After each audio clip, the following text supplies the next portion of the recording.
السلام عليكم ورحمة الله وبركاته. الله أكبر الله أكبر الله أكبر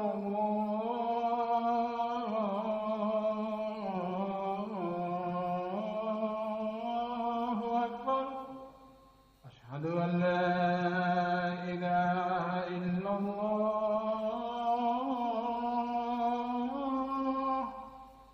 أشهد أن لا إله إلا الله أشهد أن محمدا رسول الله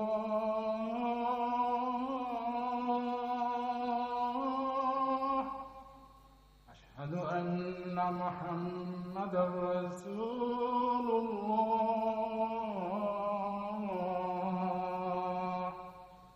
حي على الصلاة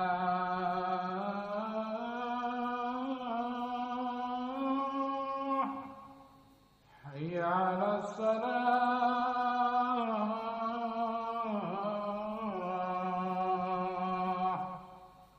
حي على الفلاح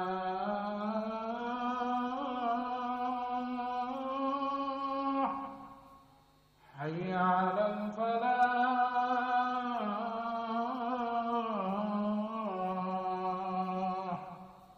الله أكبر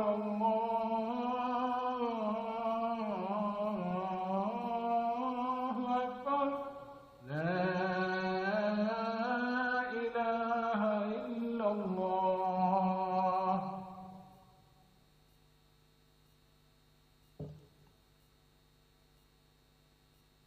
الحمد لله الذي بنعمته تتم الصالحات وبفضله تتنزل الخيرات والبركات وبتوفيقه تتحقق المقاصد والغايات، وأشهد أن لا إله إلا الله وحده لا شريك له شهادة الحق واليقين، وأشهد أن محمدا عبده ورسوله البشير النذير والسراج المنير، صلى الله تعالى عليه وعلى جميع النبيين وعلى آله وأصحابه ومن تمسك بسنته إلى يوم الدين ثم أما بعد.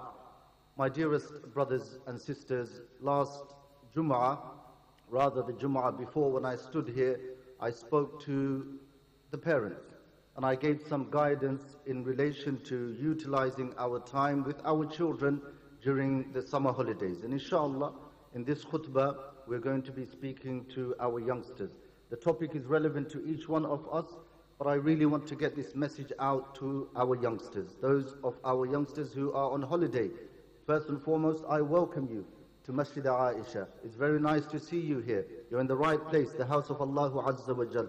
And I'm hoping that you're having quality time with your parents, because I spoke to your parents and I told them how to ensure that they make the best out of this summer period with you, bi'idhnillahi ta'ala. And I'm hopeful that the parents have exhausted every effort to employ all of those qualities that we have encouraged you to do so. Brothers and sisters, now that we are experiencing the summer holiday, how quickly is the time passing? It's already a week that has already passed from the summer holidays. And this is a reminder of how the most valuable asset that we have in our possession, the most valuable asset that we have in our custody, which is time, it is rapidly disappearing. You know, a day is for you or a day is against you. If you don't make the best out of this time, if you don't exhaust your effort, then it's a day against you. But if you utilize that time effectively, efficiently, you know, you make the best out of that day, then it's a day for you. We don't want the days to pass. We don't want the weeks to pass. We don't want the months to pass where I was not able to exhaust my effort. So inshallah, in this khutbah, we're going to try and understand what are the 5 qualities that will enable me to attain barakah in my time.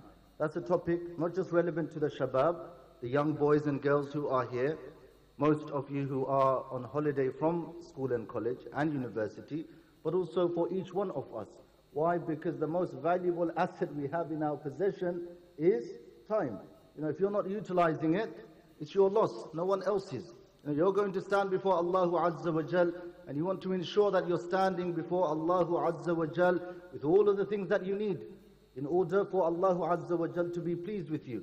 But Allah has given you that opportunity in this dunya, whether it's 20, 30, 40, 50, 60 years, to make the best out of your time. So you've got to be very, very wise, very alert, very conscious. But I can't waste my time because I might not be given that opportunity again. Often we hear, brothers and sisters, people saying, I'm struggling to manage my time. It doesn't seem like 24 hours within a day is sufficient. I've got this plan, I want to do this and do that, but I'm not able to fulfill all of those things. How quickly the days are passing, weeks are passing, hours just going like this. As the Prophet ﷺ says, لا تقوم الساعة حتى يتقارب الزمان. This will be the case. A nation, a group of people will feel the absence of barakah in time, especially as we head towards the final day. Why? Because time will pass rapidly. The weeks and the days will pass rapidly. So inshallah, let us look at the first point that we must implement in order for us to really utilize our time. And the first one, brothers and sisters, my dear youngsters, is let us transform all of our habitual acts into ibadah. Let me say that again. Let us transform all of our habitual acts into ibadah. How do I do this? Shaykh Ibn Uthaymeen, rahmatullahi alayhi, he says, تَمْيِيزُ الْعَادَةِ عَنِ الْعِبَادَةِ. You transform a thing that you do as a habit into ibadah. There are many things that we do habitually. You leave your house, you put your shoes on. You don't do it as an ibadah, you're running. You're late. You quickly put your shoes on and you leave the house. You're not given any reward for that. Why? You do it as a habit. You don't do it as an ibadah. So Ibn Uthaymeen rahmatullahi alayhi gives us some, amazing remedy. He says, well, how can you transform that habit into ibadah? Because every action that you do, it can be turned into ibadah. So every move that you're making, every word that you're saying, everything that you're doing, you're getting reward for it. You're not missing out on the great reward. But you have to, differentiate between a habit and ibadah. So Ibn Uthaymeen rahimahullah ta'ala, he says, تَمْيِيزُ الْعَادَ عَنِ الْعِبَادَةِ. What you have to do is, you have to have the presence of your intention. That when I put my shoes on, I'm going to be thinking about the proper way to wear my shoes. It's a simple thing. And I'm giving you this as a simple formula or example. Why? Because most of us, we do this as a habit. You're leaving your house, you're rushing to work or the masjid, and you quickly put your shoes on and you leave the house. You're not given any reward. You're going out there to work for your family, you're getting reward for that. But look, the simple thing that wearing your shoes is an ibadah. How?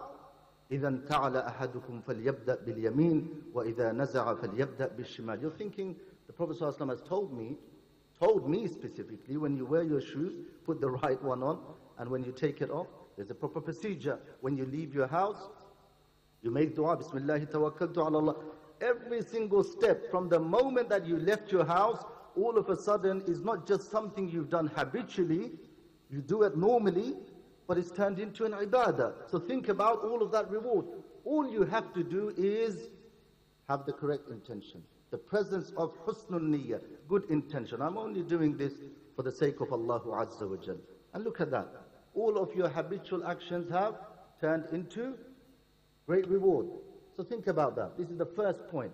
The time that is passing is not something that you can repeat again. It cannot be rehearsed or relayed. So I've got to make sure every step that I'm taking, I transform all of that into ajr bi'idhnillahi ta'ala. Point number 2, brothers and sisters, my dear youngsters. Let us spend quality time with our family.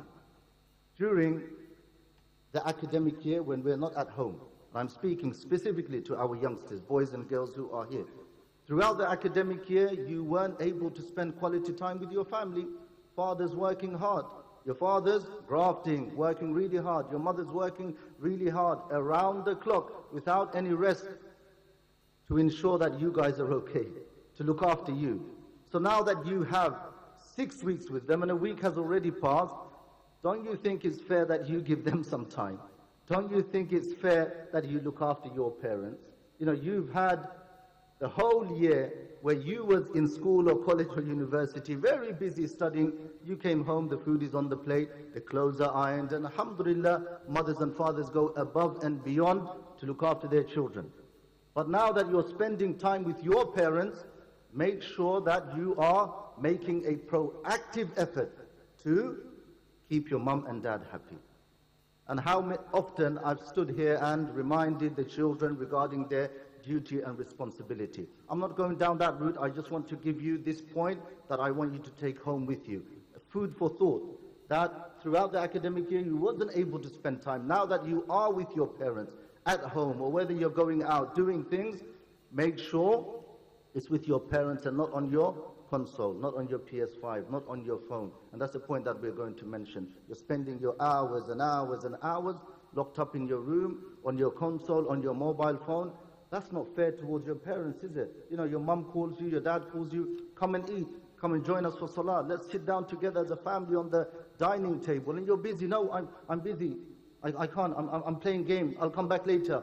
You know, that's the kind of response we see from the children. Oh, that's not fair. How is that fair? Throughout the year, you know, your mum and dad, they were tired. You know, they couldn't sleep. They couldn't eat until you slept and until you were fed, you were satisfied, you was happy. Well, at least we can give them 5-6 weeks back, isn't it? And this is the time for you to think about those things. Bi-idhnillahi ta'ala. Unfortunately, our mobile phone has become more important to us than our family. Our games and console and all of that, you know, our children are busy with. Not all, you know, many of them. That has become more important to us than our family. And that's not a good place to be in. You know, what is important, what is your priority is your mother, your father, your siblings, your brothers, your sisters, your relatives. You know, they require more attention than something that is draining your time, taking away your valuable time. Number 3, brothers and sisters, and this is a very important one, and that is free yourself from the shackles of procrastination, laziness. You know, many of us so lazy. Wake up 11, 12. Now it's holiday. We're waking up at 11, 12, even after Dhuhr. Many of the youngsters, I'm talking about the youngsters. Yeah, we're waking up very, very late. Yes, during the academic year, you were waking up early. You had to go to school. You know, these 6 weeks, it doesn't mean that you're making up for all of those days that you woke up early. That's not a good place to be in. You've got to wake up nice and early.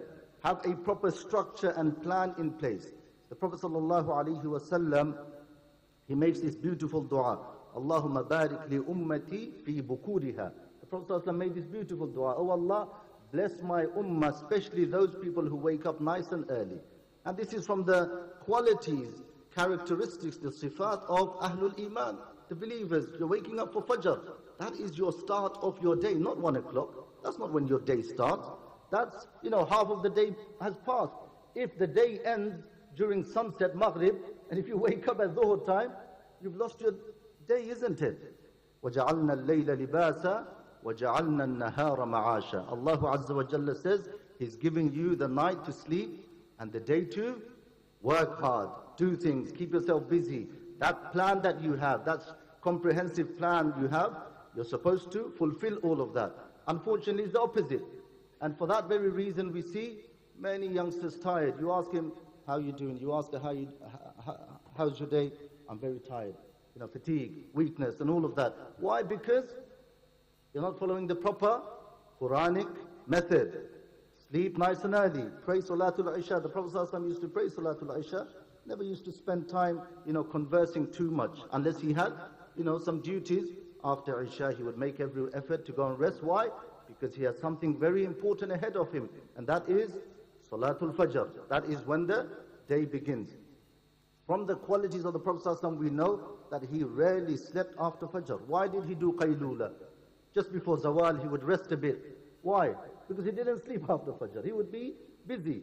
That is the proper method that will enable us to attain physical, mental, and spiritual strength.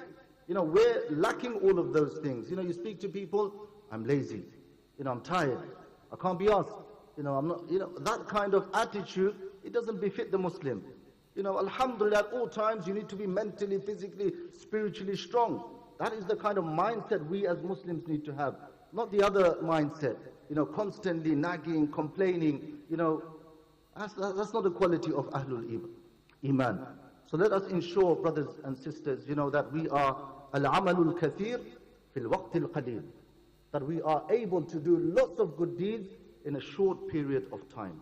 In a short period of time, we are able to do lots of good deeds, bi'idhnillahi ta'ala. So what does it mean to free myself from the shackle of procrastination? Abdullah ibn Umar radiyallahu anhuma, he says, إني لأكره أن أرى أحدكم فارغا لا في عمل الدنيا ولا في عمل الآخرة. I hate to see anyone who is lazy. Abdullah ibn Umar radiyallahu anhuma, he is one of the solid companions of the Prophet sallallahu alaihi wasallam. He says, إني لأكره, I dislike an ara, to see a man or a woman, whether they're old, whether they're young, doing nothing, just lazing around. Potato couch, just sitting on the couch all day on his or her phone. Hours and hours pass, no food, no communication, totally oblivious to what is going on in the external world. Just trying to satisfy my desires. That's all it is. He says, I hate those kind of people. لا في عمل الدنيا ولا في عمل الآخرة. They're not even busy with the dunya, they're not even busy with the akhirah. By the way, he's not promoting that you become busy with the dunya. As an example, ala sabil al-mithal, that there are many people like that. They have no purpose. You ask them, where are you heading? I don't know. What's your future? I don't know. What do you want to become? I don't know. That's not a good place to be in. You have no direction, vision in your life. That's not a place to be in. From this very, very age, as a young man, young woman, you've got to make those decisions. What are your prospects, future plans? What do I want to do? I'm an asset to this ummah. I am a representation of Islam. Allah chose me to be a Muslim. I'm going to do something for my deen. I'm going to represent my deen. I'm going to be a good asset for al-Islam. That is the mindset that you need to have. Whether you're doing, you're studying accounting, whether it's history, whatever you're studying, business, whatever it may be, somehow it needs to be connected to your deen. Somehow it needs to be connected to the most precious thing you have in your possession, and that is Islam.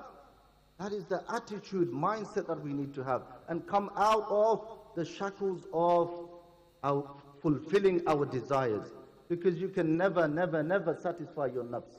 It's greedy, very greedy. The more you feed it, the more it is going to go against you. So you have to free yourselves, brothers and sisters. Those of you who are parents, my dear brothers, my dear sisters, and the children who are here, this concept of procrastination is destroying many of us. Ibn al-Qayyim rahmatullahi alayhi, he says, procrastination is the destroyer of every possession that you have. Everything that you have in your possession.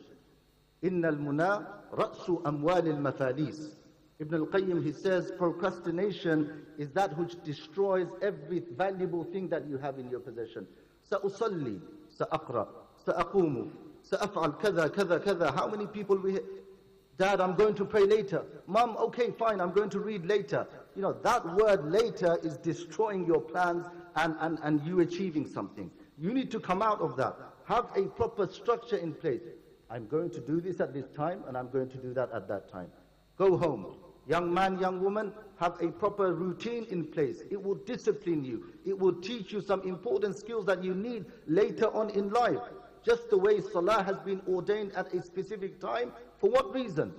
Why do we have to pray Salah at a specific time? To teach us discipline, to condition us that you can't pray earlier, you can't pray later. You're supposed to pray at that time. Let us take that model, implement it within our lives. I'm going to eat at that time. I'm going to sleep at that time. I'm going to watch a bit of telly at that time. I'm going to have a proper structure. If you have no structure in your life, you're going to be all over the place. And before you know it, many of you are going to year 7. That's a new journey of your life, a new world, new beginning. You have to have a proper plan in place. What am I going to do? Year 7, 8, 9, 10, 11, and then I'm going to go college. Do I have a plan in place? Without a plan, you're going to fail.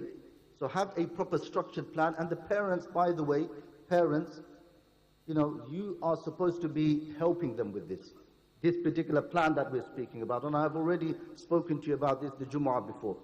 By now, as a parent, you should have a plan at home. And when I say plan, it's not in your mind. It actually has to be on paper. These are the plans that we have. Monday, we're going to read Quran together. Tuesday, we're going to go out together, to the park together. Thursday, Wednesday, we're going to do some physical activity together, some, exercise. So Friday, we're all going to read Riyadus Salihin as a family in the living room. Before we eat on the dining table, we're going to open Riyadus Salihin, and my daughter's going to read one hadith. My son's going to read one hadith. But that never happens, unfortunately.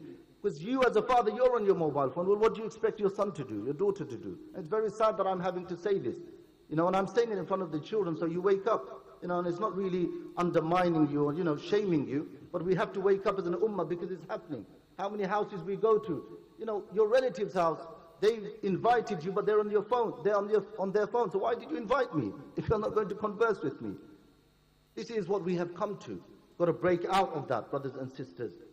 To establish a good Muslim ideal family, bi'idhnillahi ta'ala.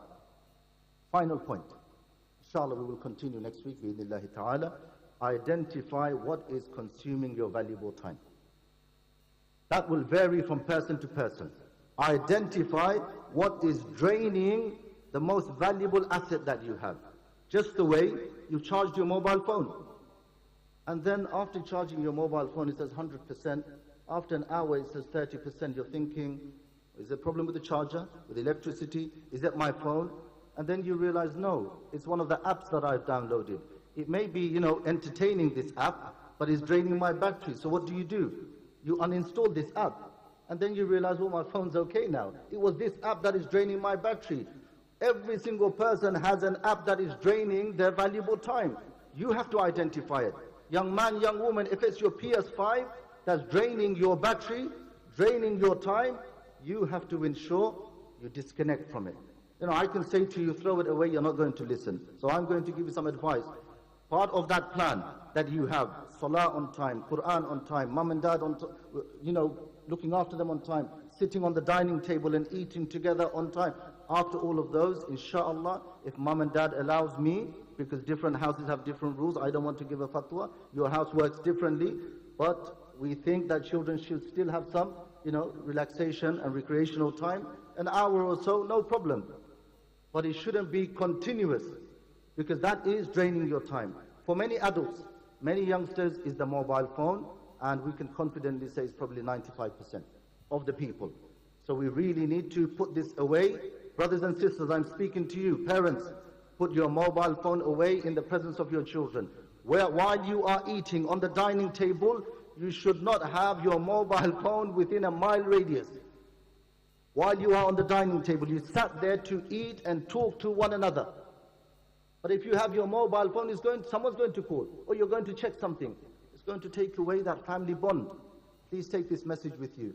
And I know many of you are smiling. Maybe it's happening in your houses, but it's a serious message. If you don't implement it, then it's your family that you're destroying. You as a father, you as a mother. May Allah Azza wa Jalla protect us, protect our children. May Allah Azza wa Jalla bless our children. And as I have said already on numerous occasions, I'm still waiting for you. Masjid Aisha, the imams, the committee, the volunteers, we have invited each one of you to bring your children to the masjid. And this is an open invitation. We're still waiting for you to come, bi'idhnillahi ta'ala. Jazakumullahu khairan. أقول قولي هذا أستغفر الله لي ولكم ولسائر المسلمين فاستغفروا إنه هو الغفور الرحيم.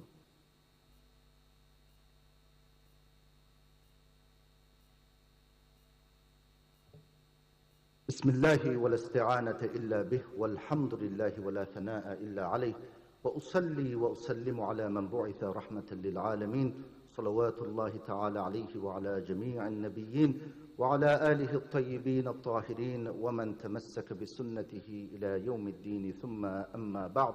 عباد الله، إن الله تعالى أمركم بأمر بدأ فيه بنفسه وثنى فيه بملائكته الكرام، فقال جل وعلا قولا كريما: إن الله وملائكته يصلون على النبي يا أيها الذين آمنوا صلوا عليه وسلموا تسليما.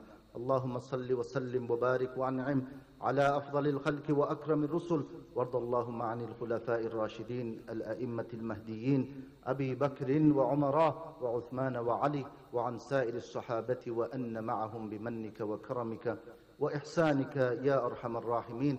اللهم أعز الإسلام والمسلمين، اللهم أعز الإسلام والمسلمين وأذل الشرك والمشركين ودمر أعداء الدين يا رب العالمين. اللهم انصر إخواننا المستضعفين في كل أنحاء العالم، اللهم انصر إخواننا المستضعفين في فلسطين، اللهم انصر إخواننا المستضعفين في غزة، اللهم انصر إخواننا المستضعفين في بنغلاديش، اللهم انصر إخواننا المستضعفين في كل أنحاء العالم يا رب العالمين.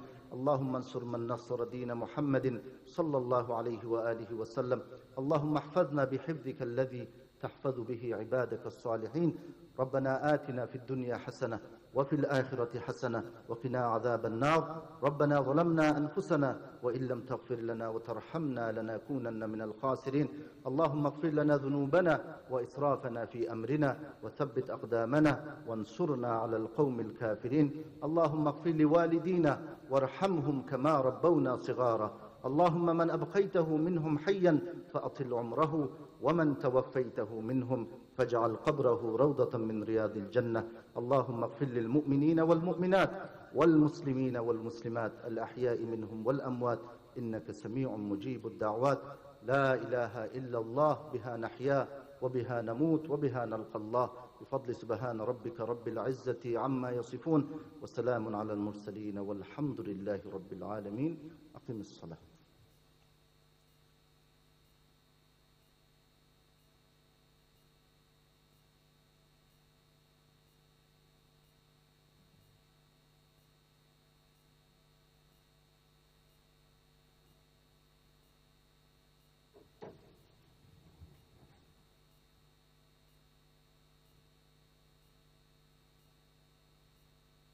Please move forward, brothers and sisters. There is no person standing outside.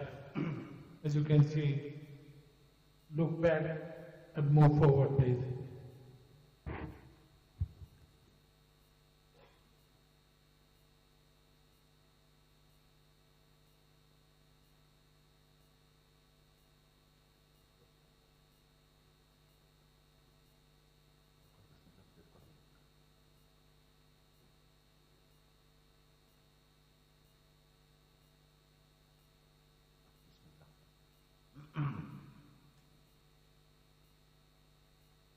الله أكبر الله أكبر. أشهد أن لا إله إلا الله. أشهد أن محمد رسول الله. حي على الصلاة حي على الفلاح. قد قامت الصلاة قد قامت الصلاة. الله أكبر الله أكبر. لا إله إلا الله. لا إله إلا الله. استقيموا يرحمكم الله. استووا اعتدلوا. Straighten the lines without leaving any gaps. If we can stand as close as possible. Allahu Akbar.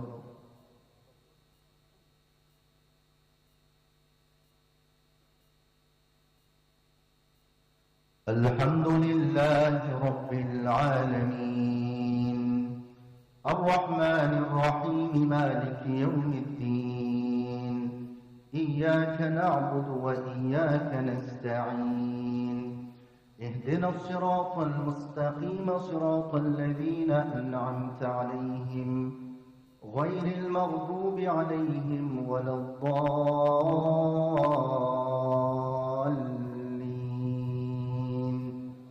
آمين. الله يعلم ما تحمل كل أنثى وما تغيض الأرحام وما تزداد، وكل شيء عنده بمقدار. عالم الغيب والشهادة الكبير المتعال. سواء منكم من أسر القول ومن جهر به، ومن هو مستخف بالليل وسارب بالنهار. له معقبات من بين يديه ومن خلفه يحفظونه من أمر الله إن الله لا يغير ما بقوم حتى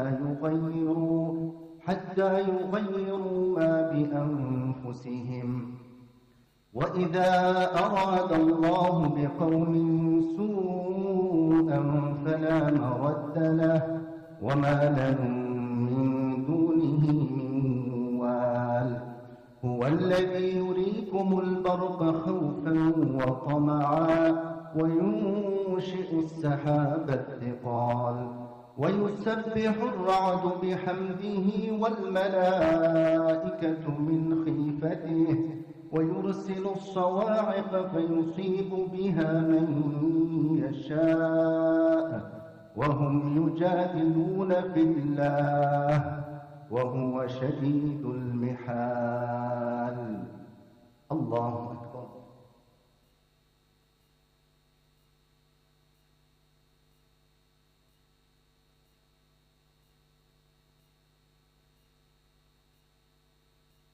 سمع الله لمن حمده. الله أكبر.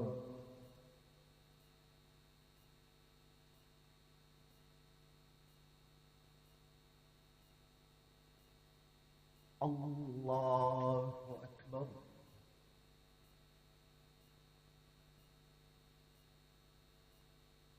الله أكبر.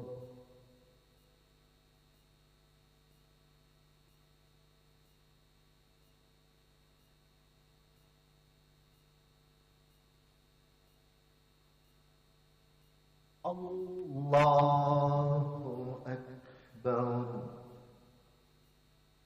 الحمد لله رب العالمين الرحمن الرحيم مالك يوم الدين إياك نعبد وإياك نستعين اهدنا الصراط المستقيم صراط الذين أنعمت عليهم غير المغضوب عليهم ولا الضالين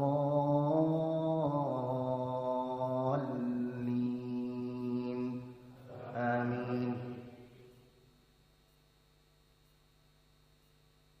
وأطيعوا الله وأطيعوا الرسول فإن توليتم فإنما على رسولنا البلاغ المبين. الله لا إله إلا هو وعلى الله فليتوكل المؤمنون. يا أيها الذين آمنوا إن من أزواجكم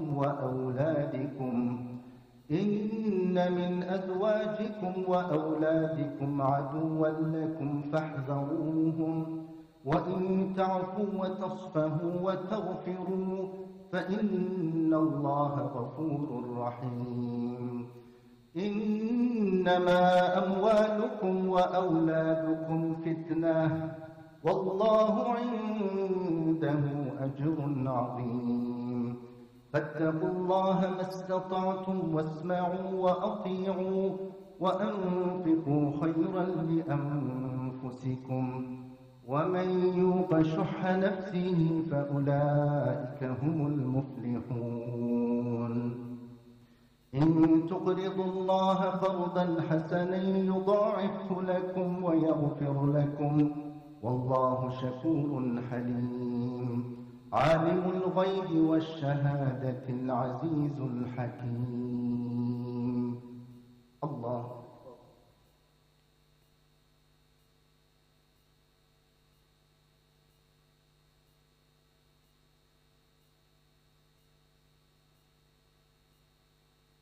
سمع الله لمن حمده.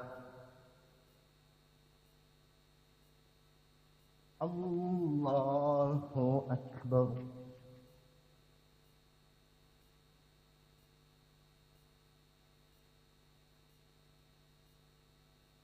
الله أكبر.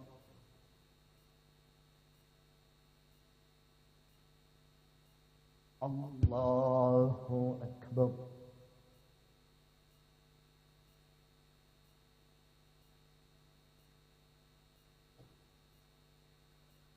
Allahu Akbar.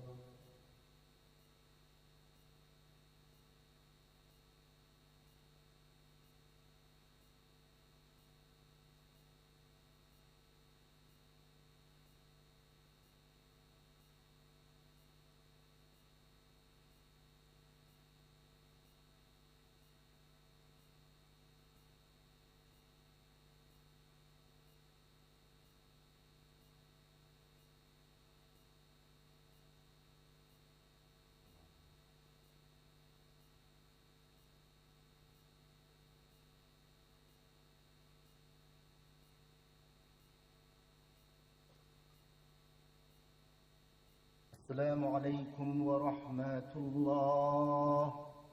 السلام عليكم ورحمة الله.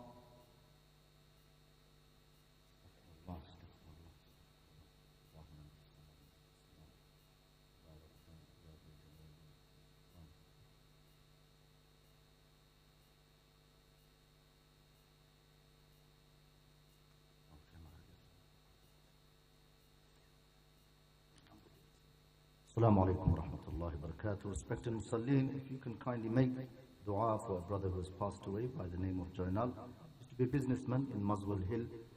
He passed away yesterday, I believe. May Allah Azza wa Jalla grant him Jannat al-Firdaus. May Allah Azza wa Jalla forgive him for his shortcomings.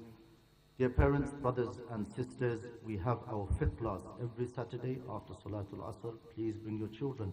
Inshallah, we are making every effort to learn how to pray according to the Sunnah of the Prophet Sallallahu Alaihi Wasallam. This is an event for mothers, brothers, sisters, youngsters. Inshallah, please do join us Saturday as we go through the book Bulugh al-Maram every Saturday after Salatul Asr. And also we have some events coming up for our youngsters. In the coming weeks, please do keep an eye out on our socials and the board as you're walking outside of the masjid, inshallah. Barakallahu feekum.